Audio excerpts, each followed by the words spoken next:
अल्लाह ताला के फ़ज़ल व एहसान के साथ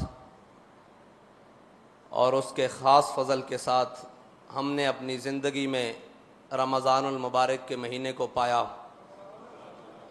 वो रमज़ान के जिसमें मोमिन का हर अमल साले इबादत बन जाता है, इसलिए कि मोमिन अगर सोए तो वो ये सोच कर सोता है कि उठकर मैंने सारी करनी है, तो उसका सोना भी इबादत।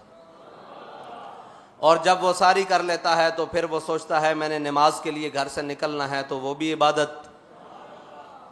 और जब वो नमाज पढ़कर वापस आता है तो वो अपने काम काज के लिए निकलना चाहता है, अगरचे वो कहीं नौकरी करता हो, मजदूरी करता हो, कारोबार करता हो, किसी भी काम के लिए, किसी भी रिज़्क़ कमाने की नीयत से घर से निकलता है, तो वो नीयत ये होती है कि शाम को लाकर अपने बच्चों को अफ्तारी करवानी है, तो उसका घर से निकलना भी इबादत। उसके हर काम में जल्दी या ताख़ीर करना ये भी इबादत।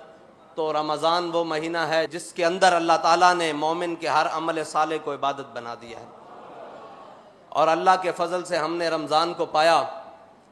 और मेरे आका मौला सल्लल्लाहु अलैहि वसल्लम ने फरमाया कि रोज़ेदार के लिए दो खुशियाँ हैं, एक तब कि जब वो रोज़ा इफ्तार करता है, और दूसरी तब कि जब वो अल्लाह ताला से मुलाकात करेगा। और इसी रमज़ान के महीने में एक साल कबल उन लोगों को दो खुशियाँ इकट्ठी मिली कि जिन्होंने रोज़ा भी रखा हुआ था और इफ्तारी भी अपने रब के यहाँ की और अपने रब की ज़ियारत की। तो जिनके लिए दो खुशियाँ अल्लाह ताला ने इकट्ठी की, और वो अपने ज़ख्मों पे हाथ रखे हुए अपने बहते हुए खून से जब रब की बारगाह में हाजिर हुए होंगे, तो रब की रहमत ने भी जोश मारा होगा और रब के जलाल ने भी जोश मारा होगा कि कोई बात नहीं मेरे बंदो, तुम इस हाल में अपने नबी की इज़्ज़त पर पहरा देते मेरी बारगाह में आ गए हो, तो मैं बड़ा जलाल वाला हूँ, मैं ये सिला रखूँगा नहीं अपने पास, दुनिया में भी दूंगा जो तुम्हारे खिलाफ खड़े रहे, और आखिरत में उनका अंजाम तो वल्लाहु अज़ीज़ुन ज़ुंतिक़ाम होगा। और हमने अपनी आँखों से फिर वो दिन देख लिए कि कलअदम करने वाले आज खुद कलअदम हो गए।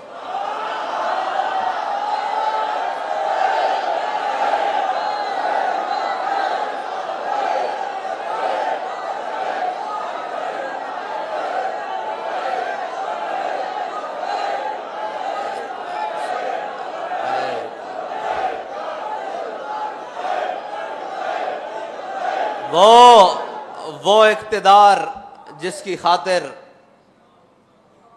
वो पाक खून बहाया गया, और वो इक़्तिदार जिसकी खातिर उलमा, सादात, हुफ़ाज़, कुर्राब, अवाम, मोमिनीन, मुस्लिमीन के घरों पर सीढ़ियाँ लगाकर चार दीवारी चादर की पामाली की गई। लेकिन आज देखो कि कहीं छुपने के लिए जगह मौजूद है। जिस इक़्तिदार की खातिर तुमने ये सब कुछ किया था, वो इक़्तिदार तुम्हारे गले पड़ रहा है और तुम उतार रहे हो। हाय उस ज़ूद पशेमा का पशेमा होना। ये रमज़ान का महीना है, हम इंतकाम की बात नहीं करते, लेकिन अल्लाह ने जो कुरान में लफ्ज़ इस्तेमाल किया है ना, वो इंतकाम का है। मसला ये है, हम इंतकाम की बात नहीं करते। हम कहते हैं कि कोई बात नहीं, ये जो कुछ हम पर हुआ ये हुजूर के नाम पर हुआ, लेकिन रब कुरान में इंतकाम का लफ्ज़ इस्तेमाल कर रहा है। हम तर्जमा तो करते हैं कि अल्लाह की खुफिया तदबीरें, और इधर भी रब ने फरमाया वल्लाहु अज़ीज़ुन ज़ुंतिक़ाम, अल्लाह बेहतरीन इंतकाम लेने वाला है। साबित कदमी बेहतरीन इंतकाम है, और हुजूर के दीन पर खड़े हो जाना ये बेहतरीन इंतकाम है।